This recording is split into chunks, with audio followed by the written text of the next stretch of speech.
Hey everyone, this is Taylor, Coordinator of Secondary Digital Learning for Birdville ISD. I'm so excited that you've joined us here for this webinar as a part of our series called the Innovative Learning Bites. We are here as a team, the Birdville Nest, to provide innovative, empowered learning to our teachers and those that we connect with all around the world. I hope that you enjoy these webinars that are coming your way, and we look forward to connecting with you on social media, either on Twitter or on Facebook. Birdville ISD employees, remember, you need to join the Innovative Learning Bites Canvas course to learn more about earning your badges. Those of you not associated with Birdville ISD, thank you for being part of our learning community. We look forward to connecting with you soon. For now, let's jump in to our next Innovative Learning Bite.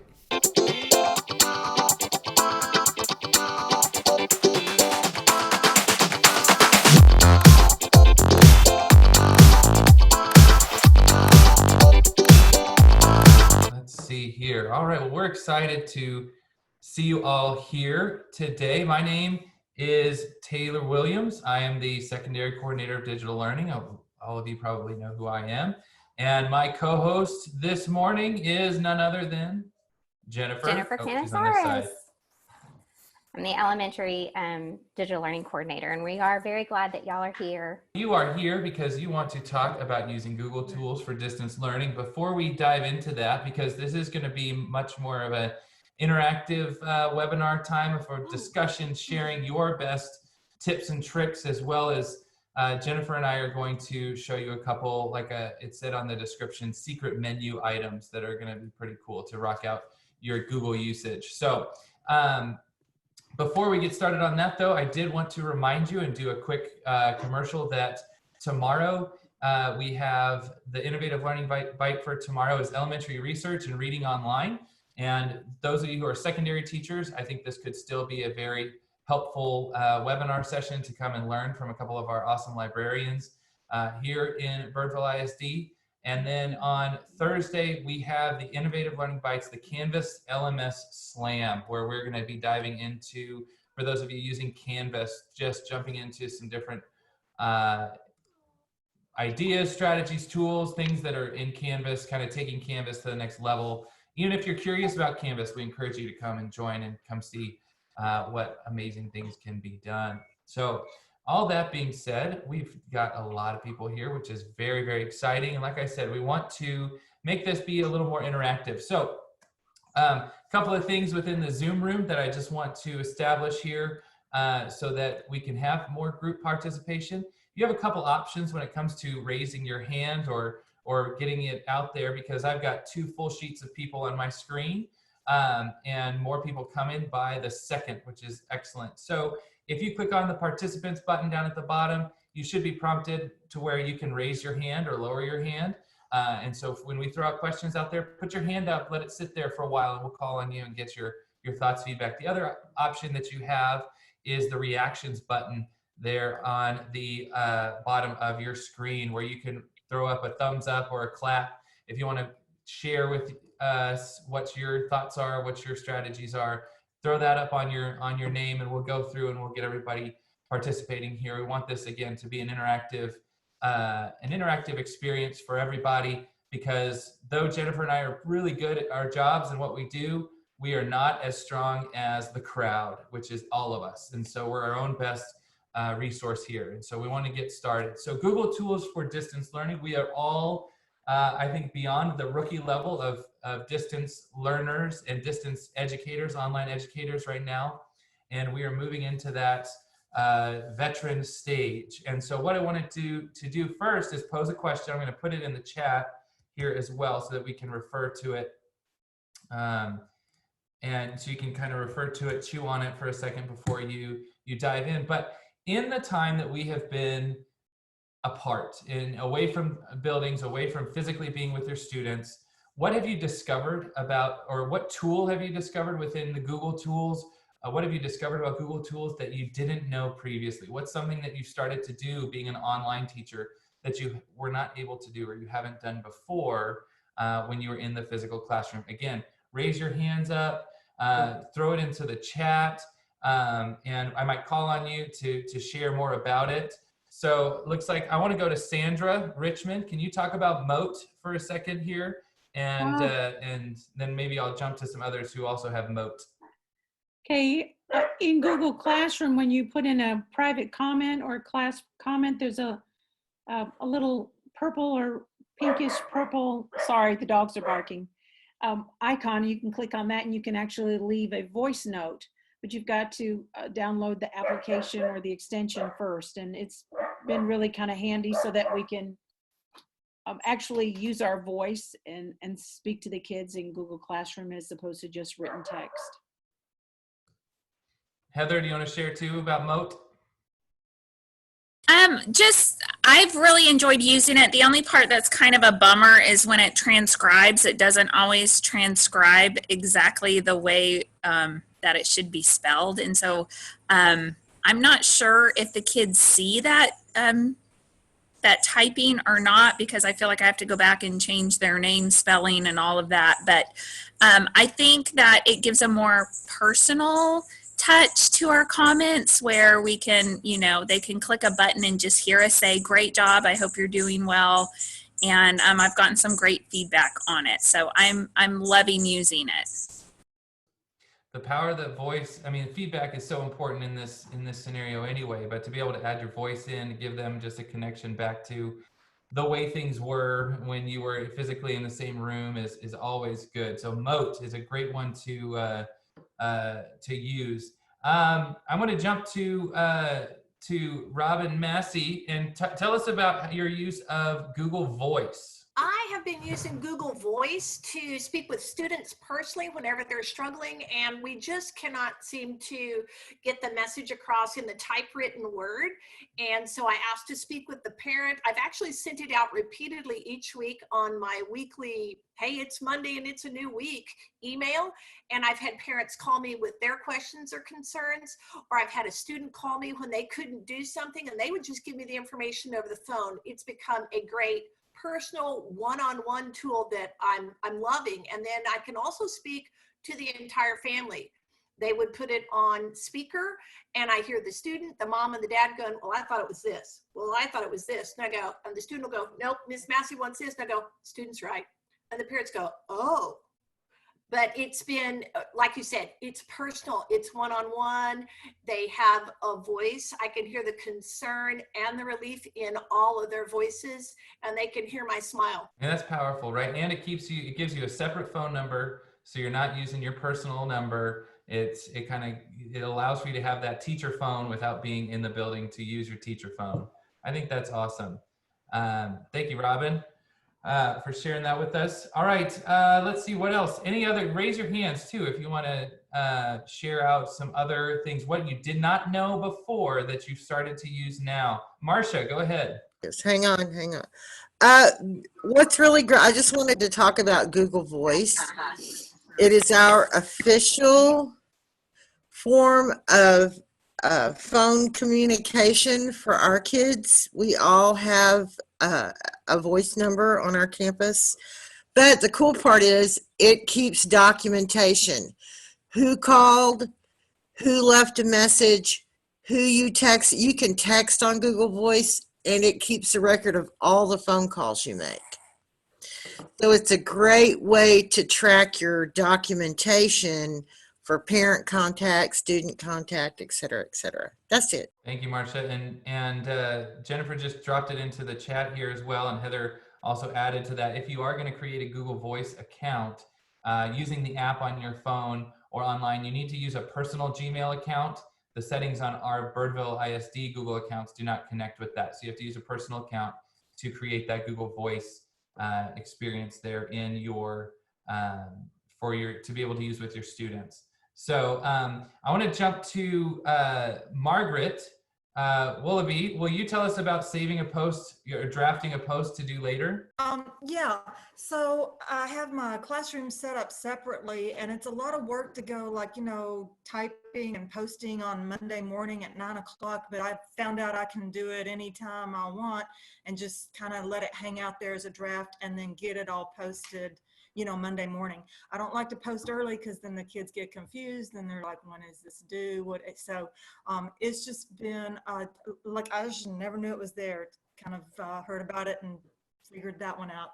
Yeah, excellent addition in Google Classroom. Things again, you didn't know that you're using now and can move forward with, uh, you know, as we continue. So, all right. So this is then kind of, we've talked about what we didn't know, things that we didn't know. A couple of things. One thing that I didn't know that I learned about in this as we've gone into this distance learning, and I had heard about it, but then it had been reconfirmed to me, was the ability to add music to your Google slideshows.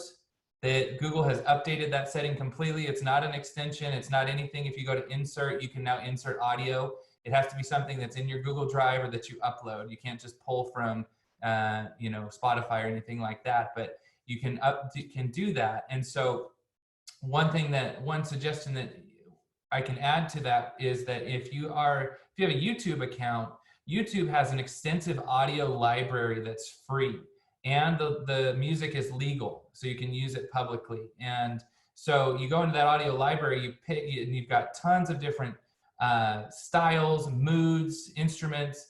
Download that music, upload it to your Google slideshow, and post it for your kids. And now you got some background music as they're going through whatever it is that they are working through in your slideshow.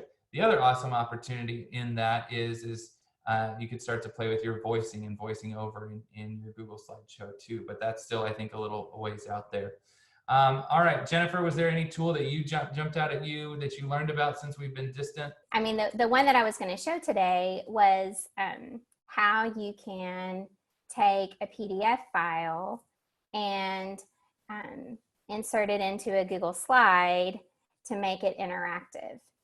I know that's one thing that a lot of teachers have asked me about is, how can I take a worksheet and make it interactive in my Google Classroom or in my Canvas course? So I'm going to show you today using, let me share my screen. Using one of the little digital worksheets that you can get from one of our online resources, Pebble Go, for the elementary level. Obviously, here we are, we have our PDF, but you can't type on it. And you want to be able to insert this so that the kids can have access and interact with it as well.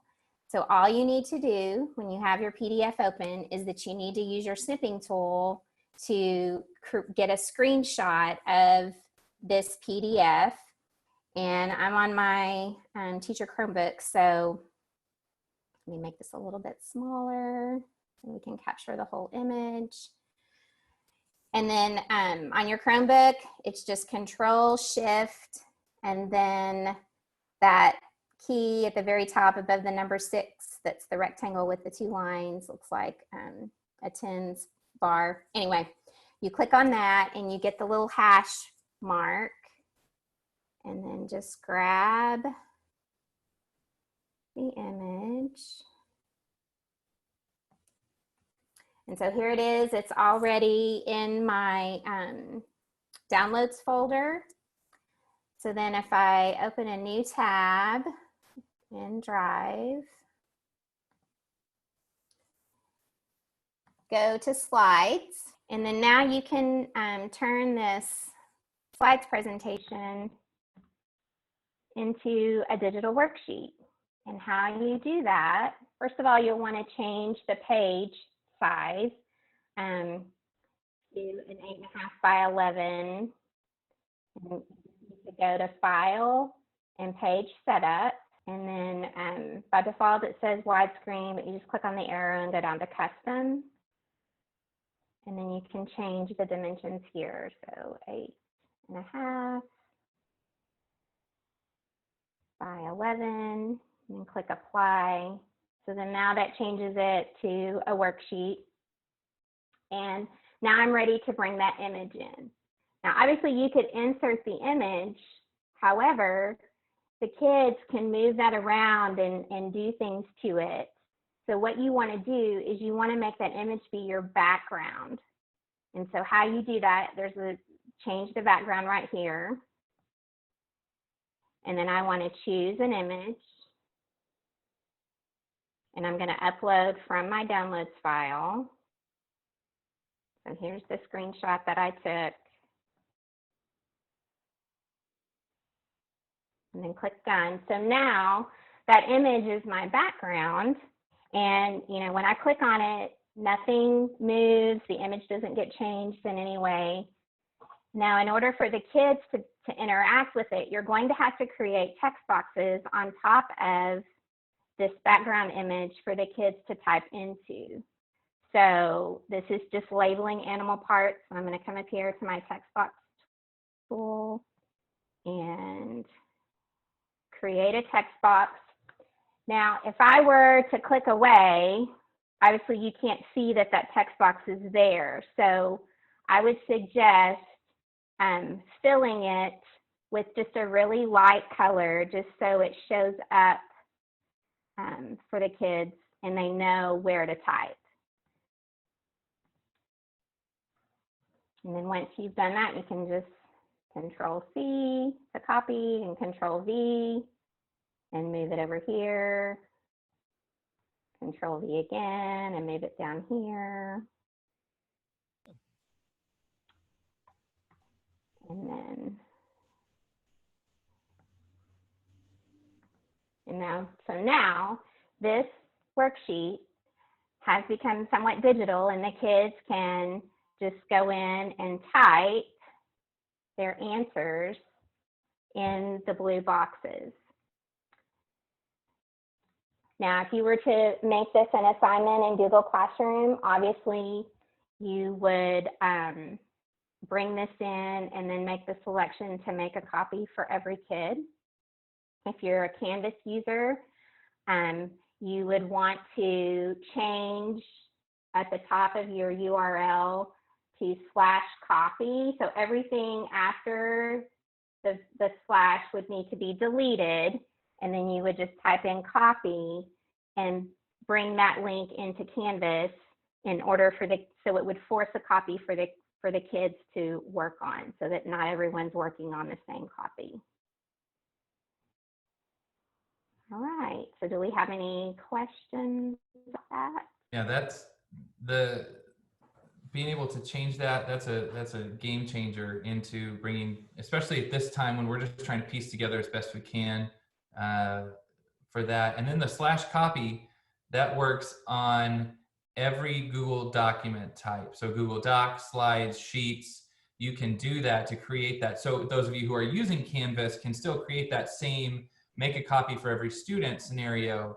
It's just you have to set it up in that URL piece there. And so it's very handy, because then when you click on that, it prompts to make a copy and it saves it to the kids drive there. All right, very good. Thank you, Jennifer. Excellent job. Any questions about that process? There were some questions about the step-by-steps. This video will be on our Innovative Learning Bites Kitchen Canvas course. This recording will be there later today or tomorrow, and then you can move from there. Jennifer, Lori has a question. Couldn't that be done in a Google Doc a little more easily? So the reason why I like slides is because you're still kind of limited when you're just using Google Docs as far as formatting, and slides, it's a lot easier for me to just not have to worry about formatting or anything like that, and bringing in the background and all of that. I don't know. I like working in slides a little bit better. You could use a Google Doc, but I just feel like I said, with the formatting and things like that, Google Slides seems to work easier for me. Yeah, and you don't have to, the formatting issue, you can do text boxes much easier in slides than you can in Google Docs. Sandra, to answer your question, it would be the same as in Google Classroom, make a copy for each student. Yes, so if you're using Google Classroom and you're selecting make a copy for each student, you don't need to do that /copy piece for your documents, because you can just grab it from your drive and let Google do it for you. But if you were sending it via email, or if you're working in Canvas, that's when you would use the /copy as a place to create that sort of same template sort of mentality or scenario there. All right, so I want to shift and ask another question of the crowd. The one that we talked about, the tool that you have learned about that surprised you, or that has really helped you since distance learning has started. So what I want to know now is, and it might be the same, but I think it's going to be different. What's been the most valuable tool that you've used outside of Google Classroom, but within the Google tools?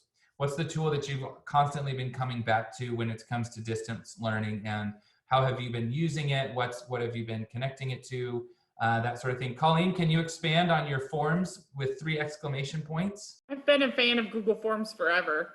They're just a really great place to be able to collect information, to sort it, because it drops it into a sheet and you can sort by, you know, I do the same form for all my class periods, and then I can sort by class period and see who's turned it in, and they're just super easy. I know there's lots of things that I need to learn more about in forms. There's a couple people on my campus that are so good at using them, but they're just the easiest thing in the whole entire world. Thank you, Colleen, for sharing that with us. Other tools that you're coming to, that you're diving into when it comes to the Google tools that you like, or if it's forms and you're using it in a specific way, anyone want to share there? Jessica, can you share about Vocaroo? So I ended up having, due to Pearson being kind of a hassle, ended up having to create slides for our kids, our team did, of the reading that we're doing in social studies. And I talked to Tony Highlander and I said, I need something to read aloud that will allow me to record my voice easily for my students.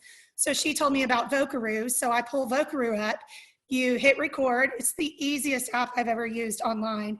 You hit record, you read aloud whatever you're going to read aloud. You hit stop, save and share, copy paste it into a link on my Google slide that I'm making.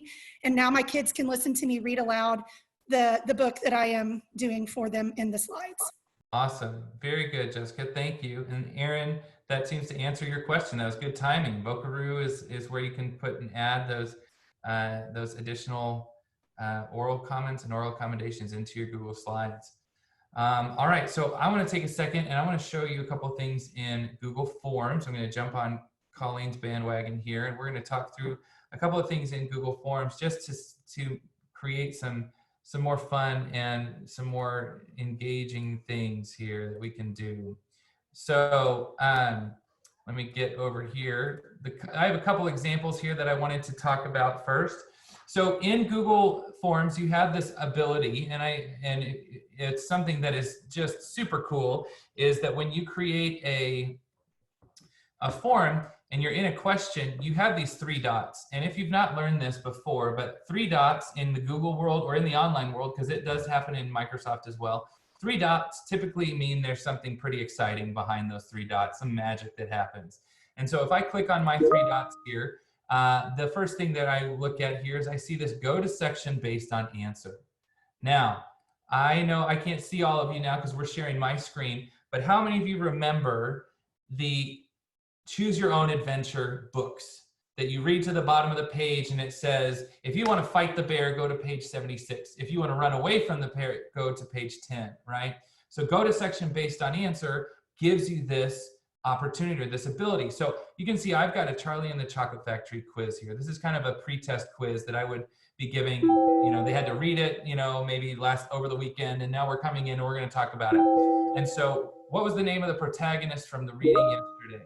So now I want to make sure they've read it. This is a pretty straightforward answer. Literally the answer is in the title of the quiz, but you never know. I taught middle school for a long time, and you never know what goes through those kids' heads. But see, what I can do is I can determine where they go. Now, each section has a different question. So look, I have a section here. If kids didn't get the question right, this is where I'm going to send them. And I'm going to show you how in just a second. So I've got an extension question here. If they did get it right, then I've sent them down to this part here. So let's show how that goes. So Tom Sawyer, that is incorrect. I'm going to send them to the reminder section. Luke Skywalker, again, awesome dude, incorrect for this question. And then Janner Wingfeather, again, incorrect, reminder section. Charlie Bucket is correct. I'm going to send them to Let's Talk About Charlie. So again, if they get the answer correct, they're going to skip section 2 and go to section 3, where they're going to dive into the important stuff because they've read the book. But if they got it wrong, they're going to come here to the reminder section. So let's just look at that for a second here. So here's my first question. I didn't really read, but I really like Star Wars, and I am guessing my teacher likes Star Wars, so I'm going to click Luke Skywalker. So now it takes me to the reminder section and even lets them know, for those who didn't read, And so now I've got this. The image above is a clue. Please go back and read the assignment. Back to the assignment, read the section, and then answer the question below. The main character in our story had how many family members living with them? So that question is 6. If that's correct, okay, now I'm in that let's talk about Charlie stage. But if we go back, I want to change this as well. Because right now, no matter what the question is, that's going to send them to section 3. So I want to make sure that they get that right. So again, I'm going to do the 3 dots, go to section based on answer, and I'm going to create a loop. So if they get it wrong, I'm going to send them right back to the same section.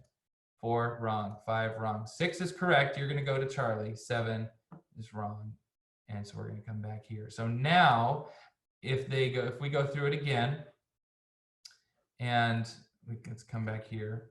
I'm going to go back 1 level, and I'm going to pick the wrong answer, 5, and I click next, and it takes me back, and I'm stuck. It's like Bill Murray in Groundhog Day. I can't move out of it until I figure it out and get it right. Okay, so that you can create this loop. And the first time some of you have heard me share this story, but I learned about the loop at a conference. This guy was talking about integrating forms into his teaching. He said, I just want you all to take a quick biology quiz. And I was in a group of about 8 to 10 people, and we were going through it. Thankfully, we had a science teacher with us, and we were going through the process, and we were answering the questions, and we got to question 19 out of 20, and we got it wrong. And when we clicked next, it took us to question 1. And we had to start all over again. And so it created this loop, this game that we were having to play. So you can see in this example that I've got here, I've got this as if they're getting the question wrong, it's going to loop them back to the beginning. So you can see the first section, it keeps them there. The second section, okay, you can see if they get it wrong, it's going to take them back to question 1. If they get it right, they're going to move on. Same thing here. If they get it right, they can submit the form. If they get it wrong, they're going to start all over again. This kind of starts to bring in some ideas about game-based learning and gamifying learning, because if you think about a video game, there's no quiz or test at the end of a video game or at any sort of a game. It's about the process. You know, you go so far in Mario and you fall in a hole. Okay, you start over again, and now you're going to have to jump over the hole. You're learning step-by-step process along the way. And so again, how you do that is simply doing the go to section based on answer. I have seen teachers do this where they've had 97 sections in their Google form because they've had multiple levels of support for kids who didn't understand. And so if they got the question wrong, then there'd be a supporting section with another quiz. And if they got that quiz wrong, there'd be another support. And then finally they would loop back to the main quiz at the beginning. So creating a loop in Google Forms is something that is very, very valuable, very fun. The go to section based on answer is something that can really help you create these asynchronous self-paced learning experiences, but you know students are still going to get the extra support they need if they need it, right? And so then you also know that when they complete those quizzes that they've gotten the questions right, because they can't submit it and it can't be submitted, excuse me, without the question being correct. So pretty awesome in there. So now let's see what questions. Vicki, did you have a question there? Yeah, I do. Is there a way to insert like a video reteach into the form? Yes. So Google Forms does allow you to add video into your form. So again, let's go back to Charlie and the Chocolate Factory. Let's say that this is, we're in the reminder section. I can click on the add video section here, and I could even type, let's do, and I could find, and I don't need to, well, I don't want the Willy Wonka R-rated. That wouldn't work. But I could find the video that I wanted, or I could put a video of myself in here. The one caveat about adding videos into Google Forms is it has to be either, you have to have a URL to it. So either put it in your Google Drive or it comes from YouTube. So you can do it either way there, but you get to get that URL from your videos there. But you could put your reteach video here, and then you could quiz them on the video and then send them back into the main quiz as they work through it there. So lots of fun. Kelly, the add video is just right there on the side in the tools that you get to pick from on the side of the form there. So other questions about that? Other things to do. This is a big tool when it comes to differentiation. You know, and you think about how if you've got formative stuff, if you've got self-paced stuff that you want to get done, you can set it all up there. So you don't, your check comes when it happens in the end parts there. All Yeah, I want right? to point out what Andrea said about mapping it out on paper. And that really is a great idea, especially when you're going to have lots of extra sections within your form. It really is a good idea to map it out on paper. Thanks, Andrea, for adding that. Yes, it is. That's huge. And then I would go, once you've mapped it out, I'd create all of my sections first. I'd get all my sections created, then I'd start putting my questions in to make sure, so I know that where I'm headed and where I'm going with that. All right. All right. So now let's see where we're at with time. We still got some good time here. So we did have one. Oh, yeah, go, question, Jennifer. sorry. So Renee, your question about does the district have somewhere where we can share forms with other teachers? If you create forms within a shared drive, everyone who is in that shared drive would have the ability to access that form. If you wanted to create a folder that's shared with other first grade teachers within the district, that can very much happen. And then that way, everyone who that folder is shared with would be able to have access to it. And I'll show you this too. You can also, if you click on those 3 dots here, look, there's more 3 dots, right? Lots of 3 dots, magic happening. This is where you can add collaborators. So like on Google Docs and Slides, where you share, this is that same idea. You're adding a collaborator, an editor into your Google form to be able to work with that and share with that. Be careful though, because if you all are collaborators on one form and then you send the same form out, but there's no way of disseminating whose data is what, you could have a big mess on your hands. So you just remember that as far as adding that. It's happened to us a lot of times.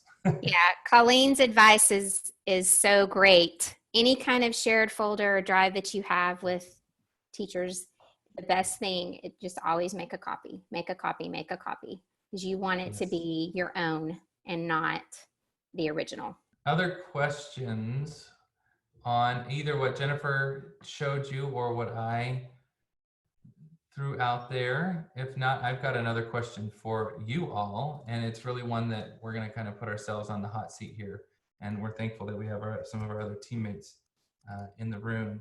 But all right, so what more do you want to learn about when it comes to Google tools? What are maybe something you've heard about, something that you've seen? What's something that you're curious about that you'd like for us to touch on? We might not be able to get to the details of it today, but we will also be letting our team know, and so your digital learning specialist could possibly follow up.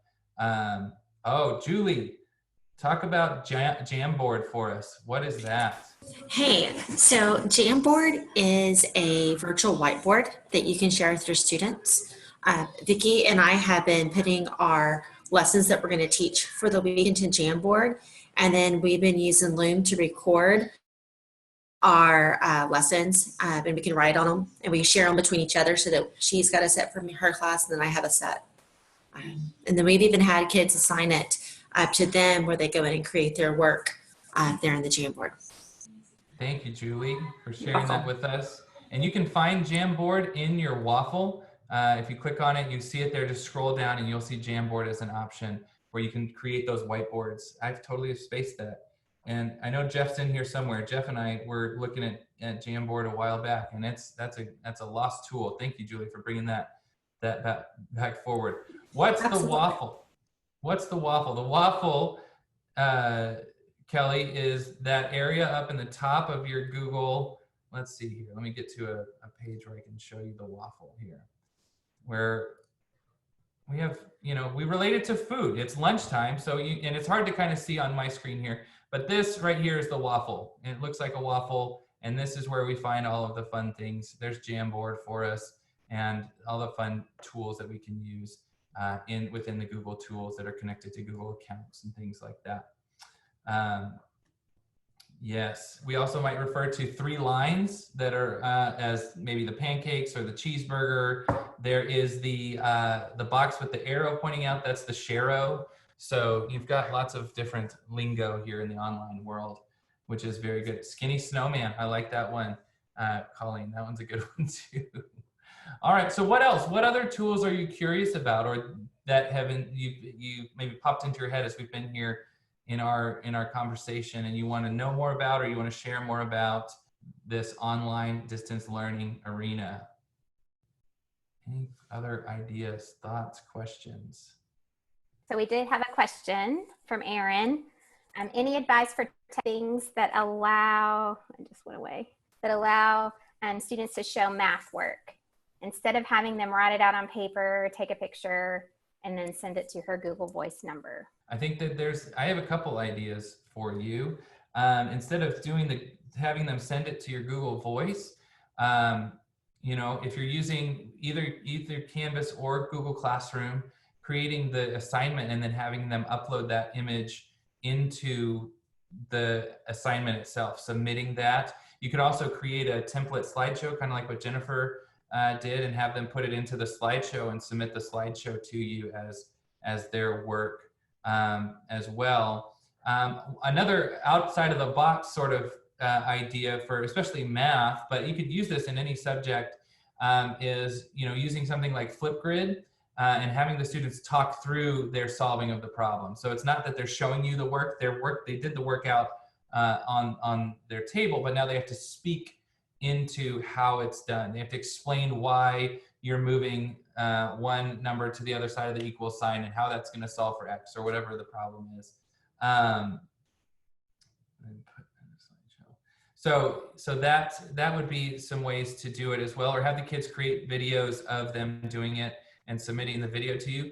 In Google Forms, you can create there is a question there, and I'll show you this really quick, where actually you can, if you're using Classroom or Canvas, then you don't really need this option, but I'll still show this to you. And that is, if I add a question here, and this has nothing to do with go to section based on answer, but you can do the file upload. Mine doesn't work on this right now because I think I've got the sections all going that way. But you can do a file upload where kids can upload files, pictures, videos into your Google form, and it'll go to a folder there. But again, if you're using Canvas, if you're using Google Classroom, if you're using Seesaw, all of those have the ability to upload the things that they're working on to get to you. So you don't necessarily need to use that question option in this way. So Kelly Jenkins, can you expand on your question? On my question? Or what you said, what about a form like the UPS? Oh, I was just suggesting, I had a suggestion, Jennifer. Yes. You know, I mean, really?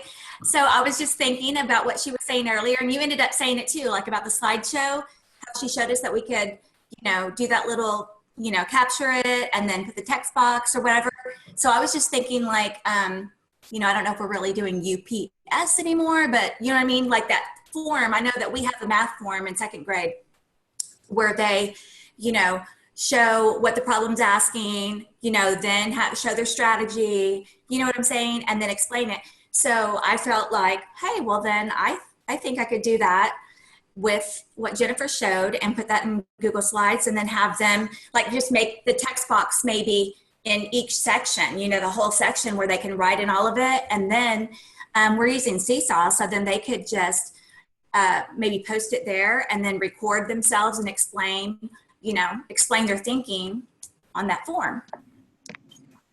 Maybe, or am I all wrong? No, that would totally, you could totally use UPS check that way. So I was kind of offering something to Aaron, so. That's awesome. Perfect. All right. So other questions, ideas, or thoughts that are you've got when connection to Google tools that you have come across that you are curious about, that you want to dive into. If you again, if you missed the Chrome extensions webinar last week, that's on the Canvas course where you can access those. and be able to watch the videos and submit your artifacts and your reflections for your badges. So let me talk about that for a second here. So let me get the link here for you. If you're not already enrolled, you should enroll into the Innovative Learning Bites Kitchen, which is a Canvas course. And here's the link. You're gonna have to copy and paste it from the chat. So here's the link. You're gonna copy and paste that in and join that course. Once you are in that course, it's going to look like, I'll just take you on a little tour since we've got a few minutes here. Our Canvas course looks like this. It's our Innovative Learning Bites Kitchen. And you're gonna see all of the options that we're offering to you. If we go into our modules here, you're gonna see April 23rd, Tony and Shelly did Chrome extensions. And so you're gonna see there's the video of what they did and there's the activity.